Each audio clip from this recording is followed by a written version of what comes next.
Olá, investidor. Meu nome é Wagner Caetano. Começamos agora mais um programa na Mira do Trader. Hoje, segunda-feira, dia 7 de maio de 2018, 16 horas e 41 minutos. Eu agradeço a audiência de todos. Espero que tenhamos uma excelente semana e que possamos aprender, operar em alto nível. E juntos, pessoal, somos mais fortes, somos uma comunidade e procuramos uma evolução constante buscando sucesso na renda variável. Ok? O meu nome é Wagner Caetano, eu dirijo aqui o canal e a Top Trader junto com a minha equipe. E agora em maio nós teremos mais uma iniciativa educacional, deve entrar no ar semana que vem. Ok? É uma série que vai contar com um combo de e-books, período de degustação do Cartesian, o nosso passaporte Start também, que vai ser disponibilizado, onde o aluno já recebe os programas de YouTube em primeira mão, o cenário também já tudo facilitado. E para quem gosta do canal, deixe o seu like, se inscreva, participe ali na área de comentários. E para assinar o cenário especificamente de forma individual, nome e e-mail no site já recebe a partir do dia seguinte. Ok? Então a gente começa geralmente aqui com os gráficos e cotações das criptomoedas. CoinMarketCap aí na tela, vamos falar do Bitcoin. Hoje uma sessão de baixa, né? Para os padrões das criptomoedas, uma leve baixa. Né, o Bitcoin caindo 1,37, Ethereum, Ripple, Bitcoin Cash em torno de 3,5. E vamos estudar ali o que os gráficos nos dizem, uma vez que eles marcam os passos de compradores e vendedores. Pessoal, o Bitcoin veio de um movimento altista, rompendo aqui essa linha de tendência. Ficou devendo um teste da média, eu acho que vai descer para testar. Ok? O que é importante a gente traçar aqui? Atualizando os nossos estudos, né? Eu vou retirar da imagem aqui essas linhas mais antigas e vamos começar a atualizar. Então, por exemplo, neste dia, no dia 24/4, nós tivemos marcado ali um ponto a 9.740 dólares, né? Então, eu vou colocar aqui na tela 9.740. Eu vou deixar ele bem certinho ali. Ok? 9.740 dólares, é assim que eu faço para marcar minhas resistências e suportes. Esse ponto mais antigo aqui eu vou retirar também, deixar um gráfico bem limpo, né? Trabalhando sempre com tranquilidade, com organização. E o que o mercado fez, né? Tanto nos pregões do dia 3/5, como também no dia 4, ele veio nessa região e não conseguiu passar.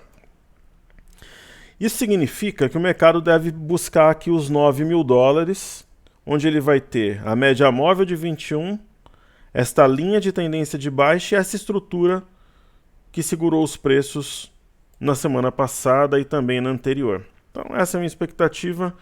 Então teremos ali um ponto de decisão. No caso do Ethereum, né, ele buscou uma região que estava... Eu vou também aqui apagar esses pontos que a gente já está utilizando há algum tempo, né? Até para ficar uma leitura mais dinâmica, mais atualizada, eu acho que faz sentido. Então vamos lá, no caso do Ether, fazer o mesmo procedimento para todas as criptos. Aproveitar que é segunda, que é dia de renovação. Então eu apago este ponto aqui também, este outro. E o que eu vejo aqui na tela, né, como algo importante aqui? Até repetindo o que eu tinha falado na sexta. Você tem esse ponto anterior, eu vou marcá-lo como resistência ali, ó. As bandas de Bollinger eu vou deixar mais discretas aqui. Dar uma renovada nesses gráficos das criptos aí. Deixar um azul pontilhado aqui que fica visível, ao mesmo tempo discreto. Então, nesse caso, o que houve aqui? Houve a busca por uma região de 800 dólares que existe aqui na memória, né, um ponto aqui no mês de janeiro, no mês de fevereiro, e o mercado sentiu. É claro, pessoal, se o mercado estourar aqui 803, 800 dólares, ele vai subir rumo a 900, talvez até essa região aqui poderia ser um objetivo, 965. Agora, como é que eu trabalho com stop, né, para preservar os meus lucros? Eu pego, isso é da minha metodologia, não é que exista uma regra. A análise técnica é que nem aprender a dirigir. Você tem ali os princípios básicos, emocionais, de comportamento, aquela coisa toda que é comum a todo mundo que vai aprender. Agora, o que você faz com aquilo é o que diferencia um trader do outro, né? Então tem que ter um bom carro, tem que estar com atenção, focado. Então, este ponto aqui é um ponto importante, que ele é um topo anterior, tanto que o mercado veio nele. Né? Se ele for perdido, joga o mercado na média de 650 e aí a gente veria o que vai acontecer. Caso se mantenha aqui acima, essa movimentação seria de um simples pullback para continuar subindo. No caso do Ripple, vamos fazer a mesma coisa. Mesmo procedimento, né? Tentar renovar aqui os pontos, né, no gráfico ali e tal. Eu tenho uma movimentação que buscou 96 centavos de dólar, que era algo mais ou menos previsível ali, pelo que a gente tinha estudado, uma região um pouco acima de 90 até aí, sem novidades, né? E agora, 96, né? Entre 96 e 97 centavos. O mercado não voltou de novo aqui, sentiu, está buscando a média, que é o cenário que a gente tinha imaginado na semana anterior. Até um retorno até 78 centavos de dólar seria admissível. Hoje ele veio 81. Então, se continuar essa atuada corretiva, acho que 78 seria um bom ponto de suporte ali. E falando do Bitcoin Cash, que é uma das minhas criptos prediletas, uma das que eu mais estudo, eu acho que a gente também pode naturalmente aqui atualizar os pontos de força. O que é ponto de força, né? Ponto de força é suporte ou resistência. Se o mercado estiver acima e for testado, é um suporte. Se estiver abaixo e a gente tiver a expectativa ou materialmente for testado, seria uma resistência. Então, nesse caso aqui, eu vou apagar essa linha de tendência de baixa. Não. Essa linha eu vou deixar ela bem discreta. Certo? E aqui eu já tinha marcado uma região importante, né? Aqui vamos só atualizar um 558, um 558, um 569. Então eu vou colocar o ponto mais alto aqui, um 569. Ok. E a gente tem exatamente uma região que pode servir como stop. Se o mercado trabalhar abaixo dela, você sai da operação. Se o mercado continuar acima dela, um 569, continua. Para quem é mais tolerante, poderia pegar este ponto aqui, que é um 560, um 561. Isso daqui é um pivô de alta, fundo, topo, fundo, rompeu. Quanto acima de, especificamente pivô, um 560. Ok? Muito bem. E só explicando, pessoal, na mira do trader eu procuro fazer sempre um pouco mais cedo, um pouco antes do fechamento do pregão do mercado futuro, né? Então, geralmente na mira do trader é um pouco mais cedo, terça, quarta, quinta e sexta um pouco mais tarde. O nome do programa é Radar. Então, falando aqui das bolsas na Europa, né? FTSE não funcionou, as outras fecharam todas em alta. Alemanha 1%, França 0,28%. Vamos dar uma olhada ali na bolsa da Alemanha, depois a gente olha Xangai. Independente de entender que o mercado brasileiro ainda continuaria passando por mais alguns dias de correção, eu continuo achando isso. Na sexta eu expliquei por quê. Na Europa, existe aqui um esboço de uma simetria que aponta alta. E acima de tudo, o que é inconteste é pivô, né? Fundo, topo, fundo, rompeu a cabeça do pivô, tem um pivô de alta. Houve um sinal de um arame de topo, já foi prontamente negado no dia seguinte. Então a bolsa de Frankfurt seguindo uma trajetória ascendente. Existe um gap aqui, né? Ele deve ser fechado amanhã, porque as bolsas americanas estão firmes, então salvo alguma coisa muito nova. Tem balança comercial na China, mas enfim, este gap seria um alvo mais óbvio assim para o movimento, então tem a compra dominante ali acima de 12.650, ali a gente tem um pivô 2.640, então a bolsa da Alemanha segue sob o efeito técnico de alta e tem a compra muito claramente no comando, né? No caso da bolsa de Xangai, aparentemente aqui existe uma briga muito grande entre ursos e touros em uma região de forte suporte, né? Tanto marcado em meados de 2017, como agora também nesse mini crash que houve no mês de fevereiro. A gente pode considerar que houve um rompimento falso do fundo no mini crash, e isso está levando a um movimento muito forte na sessão anterior. E aqui o ponto-chave é esse. Ó. Então você tem aqui um possível eixo de fundo duplo a 3.135 aproximadamente. A média foi rompida e o fechamento foi na máxima. Então acima de 3.135 a bolsa de Xangai tem tudo aqui para buscar 3.222, quer dizer, teria aí talvez uns 3% para subir, mas esse é o ponto, uma vez ele perdido, frustra a movimentação, tem balança comercial hoje, veremos amanhã como reagiu, né? Uma das novidades que eu estou trazendo aqui no Cartesia, né, seriam as bolsas americanas, eu estou estudando aqui, é praticamente tempo real, delay de 1 minuto. Então, começar aqui pelo Dow Jones, pessoal. Hoje, eu gosto sempre de fazer aquele resumão com base no site do Yahoo Finance, né? Então a gente pode ver ali que o ouro está de lado, aqui não tem nenhuma aversão ao risco no ar, alguma coisa mais evidente. Desde o Russell 200, as bolsas americanas, as principais, S&P, Dow e Nasdaq, né? Todas subindo de leve, mas subindo, então cenário relativamente tranquilo, e a EWZ caindo forte, a gente vai ver depois. E aqui no Brasil também a gente tem baixa, né? Até mesmo pela frustração de uma figura de alta que foi negada. Então, estudar aqui S&P, Dow Jones e Nasdaq, né? O Dow Jones, uma leve alta. Existe sim a possibilidade de ombro, cabeça a ombro.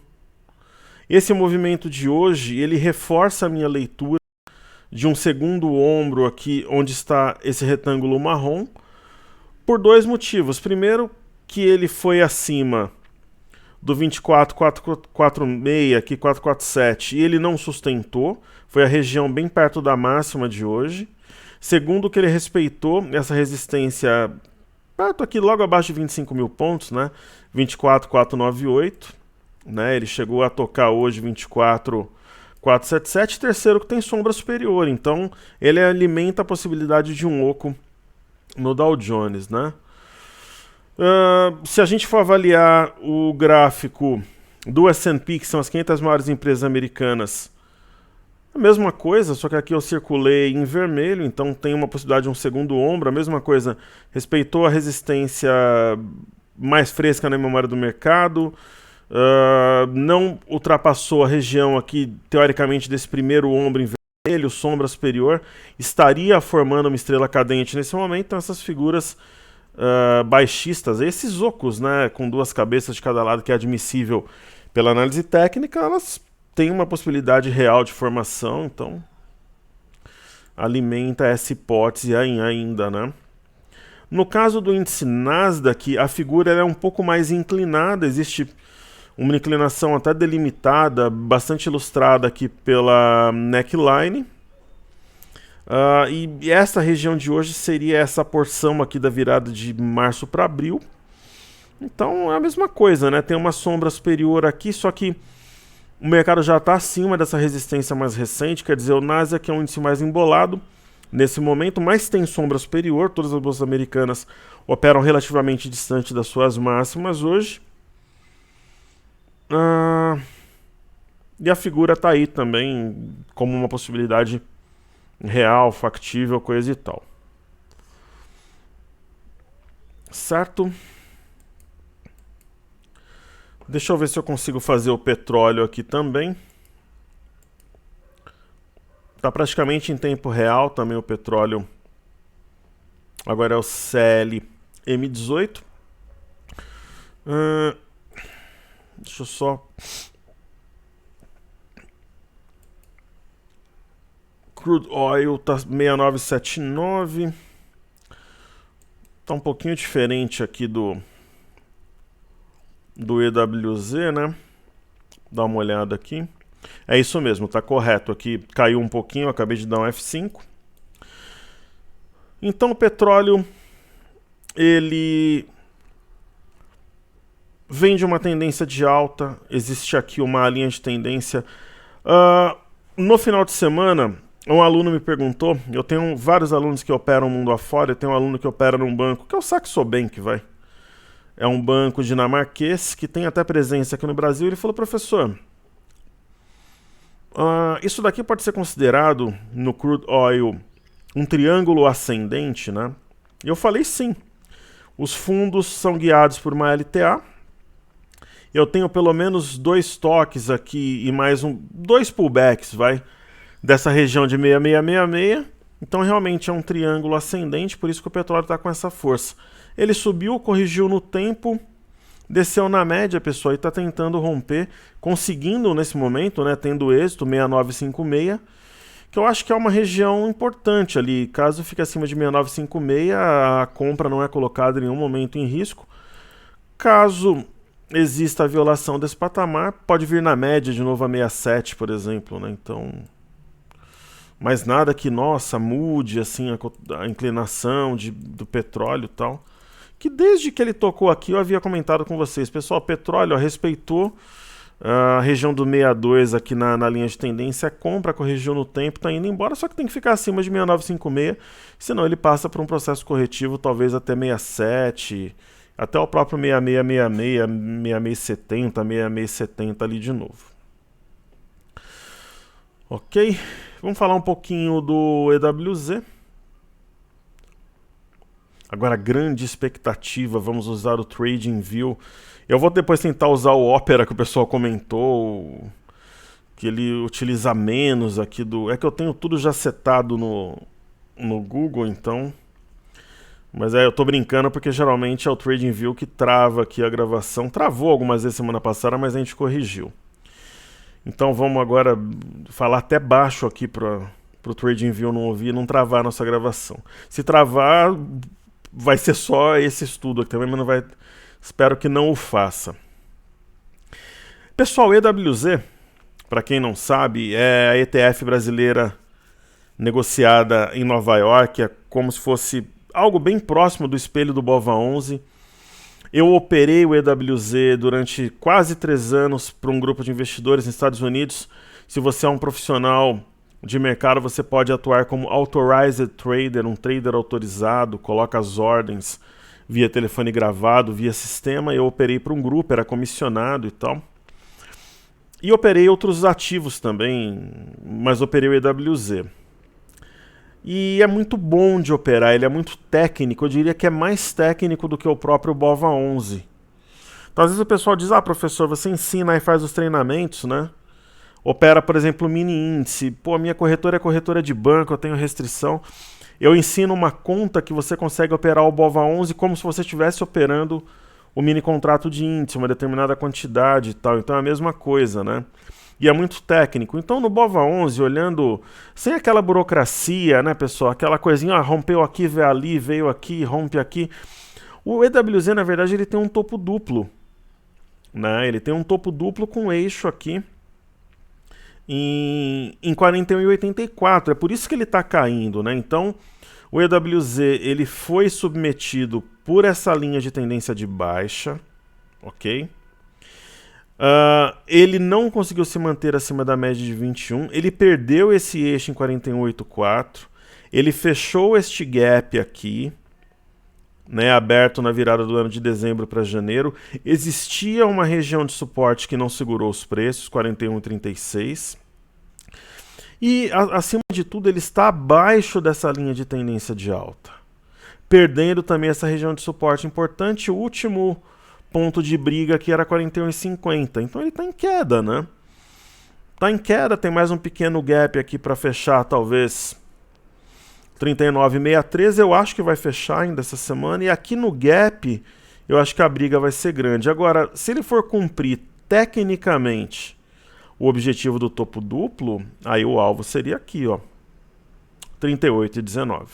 Ok? Então, só que está longe de média também. Hoje em dia é muito pretensioso você querer projetar o Ibov daqui não sei quantas semanas. Isso é tudo besteira. O pessoal chuta, deu certo, vende curso, vende livro. Hoje é simplesmente impossível fazer projeção. Né? Pretencioso quem o faz, ingênuo quem acredita. É passo a passo, né? Então a gente tem que lutar. É um urso, não é um leão por dia, é um urso ou um touro por dia, né? Então é isso. Então avaliamos as criptos, Xangai, DAX, as bolsas americanas, petróleo e WZ. Vamos para os ativos domésticos agora. Pessoal, e o Bovespa, ele está bem perto de fazer uma movimentação que a gente estimou, sugeriu alguns dias atrás, né? Até algumas semanas, né? Que não era exatamente uma projeção de alvo, essas coisas mirabolantes, mas era uma hipótese baseada em repetição e memória de mercado, né? Diferente do pessoal querer adivinhar, falar que vai para 120, 150, para 108 mil pontos. Que é o seguinte, desde que ele começou a alta de 2016, ele fez uma correção, ele veio logo abaixo da média de 21, dando a impressão para o mercado que ele ia violar a média de 21, daí ele subiu. Aí de novo, né, no final, isso em meados, no final de 2016, isso em 2016 na verdade, a segunda correção veio logo abaixo da média que o pessoal, pô, a alta não é firme, ele foi e esticou de novo. Aí a mesma coisa que ele fez, só que aqui foi aquele maio da JBS, né? O mercado derreteu, ele segurou nessa linha de tendência, que guia os preços desde então, né? A gente percebe aqui.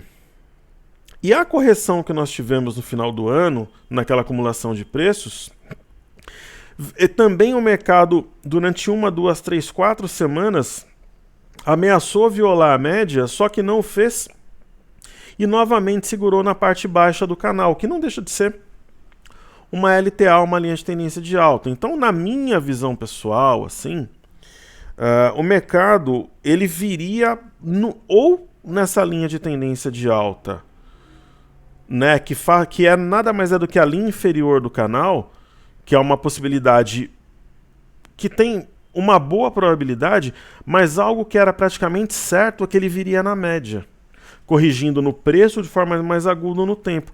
E ele está bem pertinho de concretizar, de materializar a nossa leitura, que é baseada em técnica, não em chute. Né? É baseada em transparência, não em pretensão. É baseada em honestidade, não em arrogância. Então o que a gente está falando há muito tempo está bem perto de se materializar, então vamos estudar daqui em diante. Ok? Então essa é a leitura para o Ibov.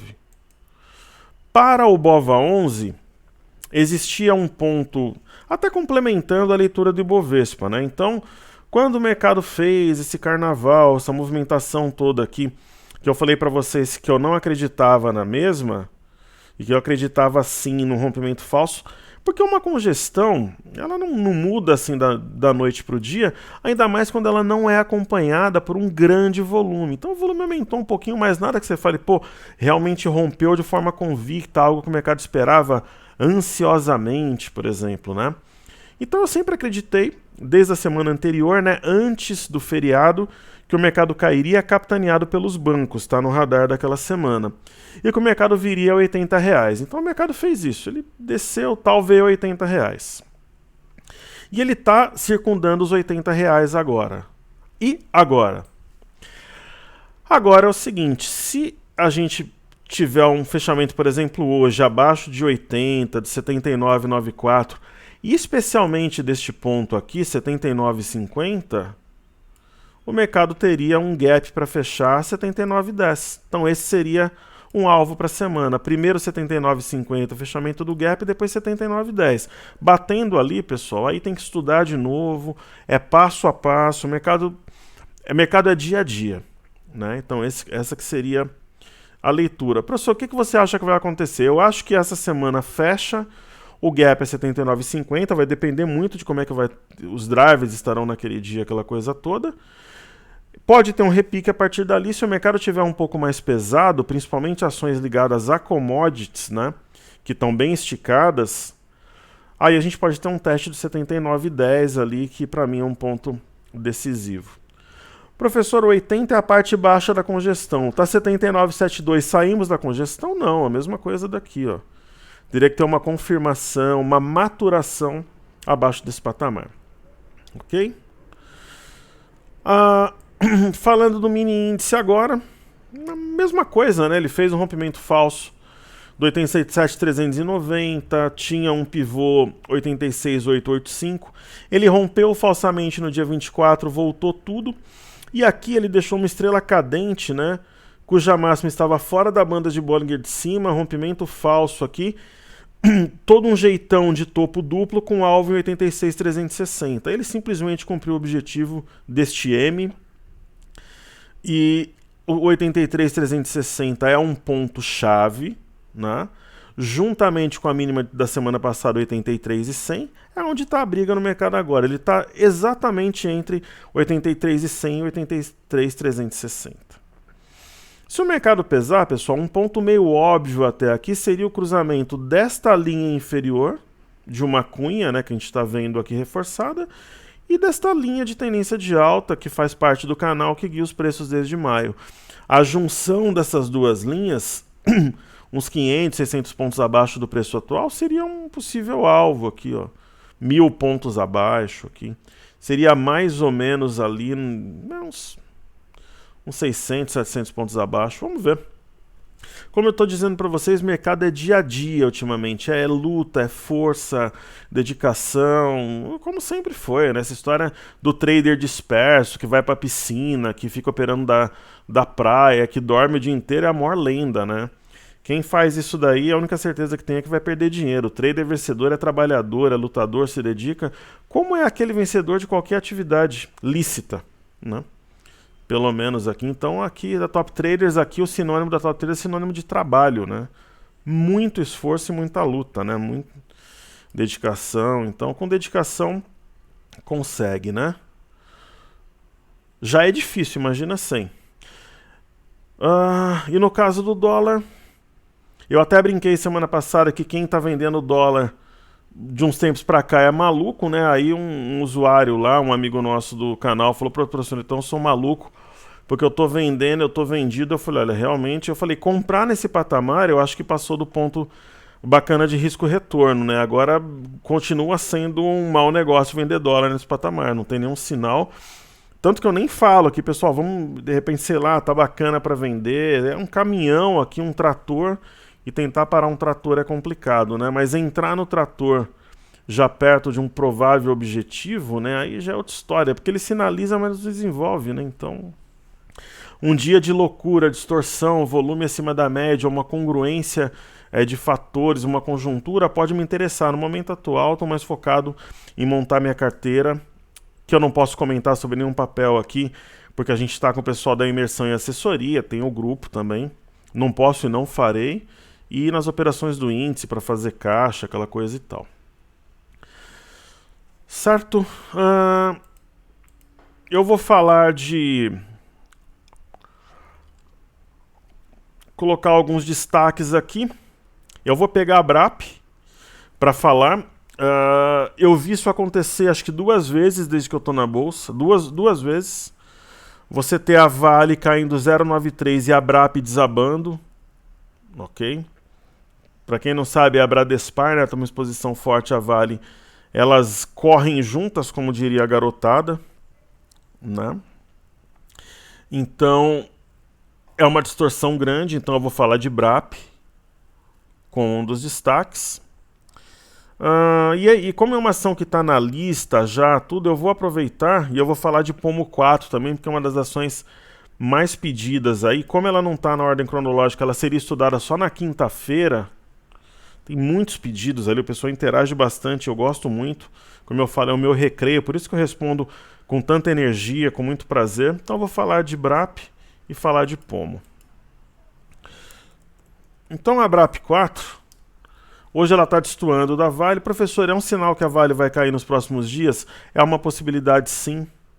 Né? Eu não gosto de adivinhações aqui, mas é uma possibilidade. Da BRAP já está adiantando o movimento. Né?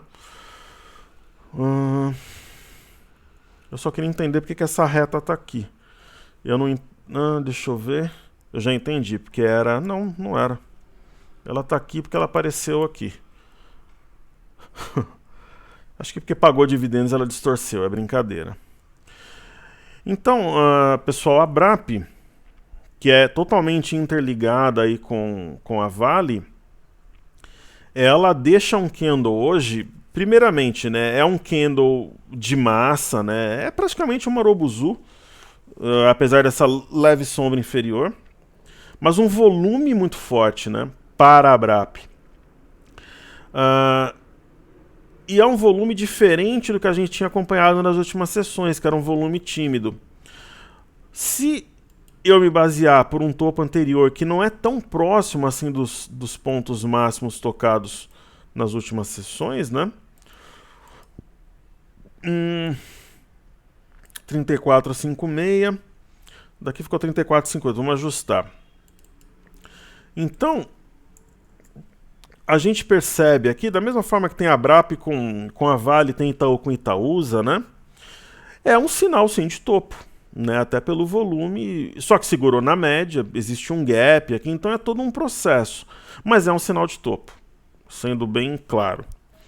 Aí vamos ver se a BRAP já fechou de fato aqui, né? Ela fechou, 17,7, deixa eu ver a Vale. Então já deixa eu estudar a Vale na sequência, que apesar de ser destaque, né, vamos já estudar a Vale aqui, que é uma das ações fixas e tal. Esse pessoal, não importa se está nos ativos fixos, depois, a ideia é a gente entender tecnicamente o que está acontecendo. Né? Então, no caso da Vale, existe um sinal de topo, sim, há uma pinça, né, as máquinas estão equidistantes, só que não chegou a romper este topo anterior, que seria o equivalente a 47,15, ela teria que ter descido até aqui. E tem um outro topo aqui que é o 49,15. Então é o que eu estou dizendo a vocês. Eu colocaria uma stop abaixo do 49,15 em fechamento. Mas sendo bem sincero, se eu vejo a BRAP cair aquilo que caiu hoje e fechou perto do 49,15, pessoal, é aquela história. O trader não é um negócio engessado, né? Trader é atitude, né? Então, eu já teria vendido pelo menos a metade da minha posição em Vale. Porque além de ter uma pinça, isso daqui sugere também quase um arame de topo. Mais movimento de BRAP, quer dizer, a gente tem um sinal possível de topo na Vale também. Ok? Aí eu vou falar de Pomo, que é Marco Polo, né? Essa ação fez parte da imersão de dezembro, a gente ganhou uma bolada nela. Ganhou uma bolada mesmo, eu falo aqui que ganhou porque assim, eu posso falar porque o lucro já está no bolso dos alunos, aquela coisa toda. E eu tenho dezenas de testemunhas que participaram, que entraram, pessoas do meu grupo, pessoas da imersão. Né? Quase 300 de pessoas somando o grupo com os alunos, aí, quase 300 pessoas. Então não vou falar um negócio aqui que alguém vai lá. Então a gente pegou, foi uma compra arrojada, a gente comprou aqui na paulada, antagônicos, corajosos, negando que o gap seria fechado, acreditando anteriormente na formação de um topo duplo, em uma cunha difícil de ler, rompimento. A gente entrou bem na paulada no início da figura e entregou aqui em cima. Então, foi um show de operação. O pessoal acreditou. Professor, mas o preço é baixo. Se ela for fechar o gap, ela vai a R$2. A gente comprou aqui entre 3,40 e 3,50, entregou nos 4 e pouco e a galera veio comigo. Eu entrei, coloquei a pele em jogo e a gente foi feliz. No momento, pessoal, ela tem um triângulo, só que ela rompe, ó, deixou a estrela cadente na sexta, eu até falei da Pomo 3, em uma região de topo triplo. Quer dizer, aquele papel enrolado no momento, né? Putz, então, se você tem um papel enrolado, por exemplo, a gente está montando a carteira, finalizando a carteira da imersão, o pessoal está na assessoria do meu grupo. Eu estava explicando para os alunos o critério que eu uso para escolher. Se você tem ações que o gráfico está mais claro, para que você vai na que está mais difícil, né? Então, é um gráfico difícil, ó, rompeu o triângulo, foi e voltou, tinha um ponto de stop aqui para quem é mais arisco, 409, estopou, Para quem era menos arisco também, que era o 4,6, que dá quase 1%, estopou, foi abaixo da média, só que o volume, quer dizer, a ação não está tão clara no momento. Então, pô, vai na ação que está mais clara, né? Então é a minha visão para ela, né? O sinal de hoje é um sinal de continuidade baixa, né? Negou rompimento, shooting star na sexta confirmada, dois suportes importantes violados, dá a impressão de um topo duplo que a ação vai vir aqui no 3,78, que é onde tem um fundo triplo, aqui em cima topo. Quer dizer, é um papel altamente complexo de operar, tem que ser quase um mágico para operar, sendo que tem outros que tá fácil. Então vai no que tá fácil, né? E aí, falando dos pedidos do YouTube,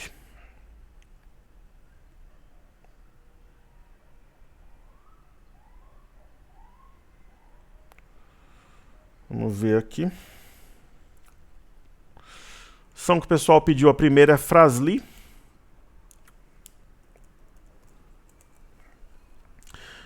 Ou Fras-le, né? Outro dia o pessoal falou, não é Fras-le. Então tá bom, né? A Fras-le ou Fras-le, setor automobilístico, né? A gente conseguiu fazer essa leitura aqui, eu particularmente não entrei, mas a gente estudou para o pessoal do mercado que pedia. Ela tinha 2 padrões de compra, um cabeção ombro invertido e um triângulo, rompeu, foi aqui em cima no alvo. E a partir daí começou a cair de forma sorrateira, né? Muitas ações, pessoal, algumas dezenas de ações aí, com razoável liquidez, né, estão em processo corretivo, né? E ela está fazendo topos e fundos descendentes e assim deve continuar. Um alvo, de repente, para correção, eu falaria em 5,17 aqui. E é isso, não tem muito o que falar, respeitando média, né? É momento de comprar, acredito que não tem nenhuma indicação, nenhum tipo de sugestão, ok? A outra ação que o pessoal pediu é PDG. PDGR3. Essas ações enfraqueceram, a JHSF. Tem aqui uma possível formação de fundo duplo, mas enfraqueceu, é aquela história, é papel de fluxo. Se o Ibovespa, o mercado como um todo, o fluxo cambial voltar a subir, o mercado vai nessas ações descontadas, mas a melhor delas eu continuo achando que é a JHSF. Que inclusive aqui, né, fazer uma palhinha aqui dela, ela foi exatamente aqui, ó, no 1,81 nesta LTB, praticamente de médio prazo, e ela deixou aqui uma shooting star e voltou a cair, né? Então, será que é uma simetria, né? Esses dois lados, se ela romper 1,63, ela vai embora aqui, enfim, é um trade mais complexo. Eu baixei meu médio para 1,99, uma hora ela vai. Ou não, né? Saiu um negócio que a XP Malls divulgou para o mercado que ia comprar 750 milhões de ações, alguma coisa, o mercado se animou, mas é uma ação que pelo menos nos dois ali, eu acho que dá para sair quando o fluxo voltar. Agora, pensar, por exemplo, segurar a JHSF para vender a R$3, isso daí não passa mais pela minha cabeça, né? Então hoje ela corresponde a 1/10 da minha carteira, né? Então, isso, vida que segue. Né, mas pelo menos nos dois eu acho que dá para vender, talvez, sei lá, antes da Copa. De repente, agora é tudo antes ou depois da Copa, né? Então, pessoal, falando de Ser é uma ação... eu até confesso que ela está ainda no meu radar, mas é assim, é uma ação que a venda está dominante. Essa movimentação aqui desse gap foi muito forte. E como a ação ela tem uma pressão vendedora constante, a média não está tão distante dos preços. Agora, se eu tivesse short na Ser, eu encerraria. Porque afinal a região de R$16 foi fundo em dezembro de 2016 e fevereiro de 2017. E logo abaixo, aqui nos 15, tem um fundo muito importante de 2016. Então, para encerrar a posição short, eu acho que está num ponto legal. Agora, para entrar comprado, já... eu não vejo nenhum sinal, nada importante envolvendo volume, figura, candle que justifique. Então, eu não entraria, não. Aí as outras duas, pedidos do YouTube, depois a gente faz os bancos e a Petro, a Vale a gente já fez, né? Então, a Tegma, ela pagou dividendo, então ela distorceu o meu estudo aqui, mas já vou ajeitar. A Tegma, ela tem uma figura de queda, que é um ombro, cabeça, ombro, que a gente alertou faz algum tempo. Ela veio na linha de tendência aqui, né? E ela perdeu essa linha, as médias cruzaram para baixo. Então diria que a luz amarela e a laranja estão acesas. Necklines nunca são coisas tão óbvias assim, mas a gente estudando isso aqui de uma forma mais prática, a neckline ficaria a 21,80 aproximadamente. Hoje ela foi abaixo disso e voltou. Então, se ela voltar a trabalhar abaixo de 21,80 e fechar abaixo desse ponto, eu ainda acredito que a gente deva levar em consideração esse importante topo de outubro, que seria 21,60, agora abaixo do 21,60, que inclusive foi mínima de hoje. Aí ela pode acelerar talvez até uns 20, alguma coisa assim. E uma das ações mais pedidas, chegou o dia de estudar o papel aqui, que é a Prio 3. A Prio 3 é aquela típica história, eu estudei, acompanhei, alertei, mas não entrei, né? Ela tinha uma linha de tendência de baixa que guiava os preços desde o começo do ano. Ela rompeu e deu compra, e feliz de quem entrou. De agora em diante, qual que é o estudo para o papel? Caso ela consiga se manter acima de 75,23, ela pode vir buscar 85, 90 reais. Agora, ela pode também fazer um topo duplo. Então, essa história do CIDO pode, pessoal, se aplica a alguns casos. Nesse caso, se aplica porque nós temos uma figura, tem um fundo, topo, fundo. Este ponto aqui, que é o 75,23, é um ponto que define entre um pivô de alta e um topo duplo. Todo pivô de alta pode virar topo duplo, assim como todo topo duplo pode acabar sendo acionado como um pivô de alta. Justamente são duas figuras que elas mostram a definição entre ursos e touros. Então aqui é o 75,23. Então, toda vez que eu tenho uma possibilidade aqui de um pivô, caso o pivô seja negado, como aconteceu no Ibovespa, no BOVA11, no índice, configuração que me levou a afirmar com convicção que o mercado iria cair forte, na sexta-feira, não de semana passada, da outra antes do feriado, se aplica a Prio, mas não significa que ele vai cair também, mas significa o seguinte: rompeu o 70, ele veio na média, o ativo, de 21 respeitou, só que ele não se sustentou acima de 75,23. Então isso configura um possível topo duplo. Para apagar essa possibilidade, tem que romper o 75,23 e fechar acima desse patamar. Mas o pregão hoje é de alta e vida que segue. Ok, agora falando de Petro e bancos, para a gente finalizar, hoje vai ser o programa mais longo que a gente já fez. Petrobras seguindo o petróleo, um pregão complexo porque, ao passo que eu tenho um forte volume com uma alta pujante, eu tenho sombra superior. Essa sombra superior, ela mostra que o mercado rompeu o R$23, mas não se manteve, mas ao mesmo tempo fechou acima de 22,63.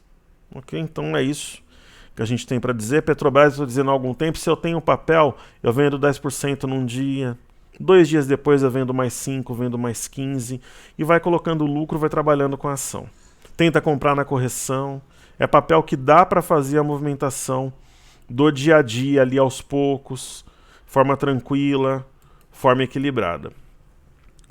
BBS3, um pregão de leve queda dentro de uma tendência de baixa de curtíssimo prazo, enquanto abaixo de 35,90 nós temos um pivô. Essa movimentação é normal para a média se aproximar ou os próprios preços se aproximarem das médias, então sem novidades na leitura de Banco do Brasil. BBDC4, Banco do Brasil é compra, não tem sinal ainda. Se eu tivesse short, eu encerraria assim. A mesma coisa para Bradesco. Média cruzada para baixo. Abaixo aqui de 33,07, 33,08 nós temos um pivô. Foi o ponto do pullback de hoje, 33,26 é um ponto importante decisivo também. Então é ficar de olho neste fundo.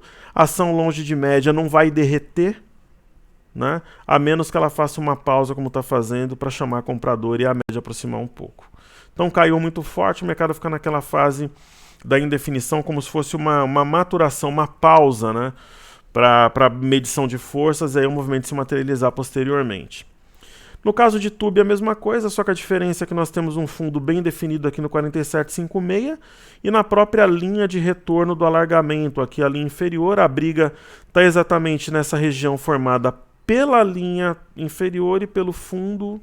São divisores de água entre a compra e a venda. Longe de média também, o mercado não tem força para derreter. Esse baixo volume não tem tanta gente disposta a vender aqui, então forma um enigma e não é um gráfico tão claro, mas os pontos, né, a trincheira entre ursos e touros aqui estão bem claras. Ok, pessoal, então é isso aí. Quer assinar o cenário nome e e-mail no nosso blog? Não se esqueça de deixar o like, compartilhar o vídeo. Cada pessoa que você trouxer para o canal é alguém que vai aprender a interagir, a gente vai aprender juntos e crescendo juntos também. E utilize a área de comentários, peça o seu ativo. Galera, obrigado pela audiência. Seguimos juntos porque juntos somos mais fortes. Desejo uma semana de saúde e paz para todo mundo. E amanhã estaremos no radar, se Deus quiser. Valeu!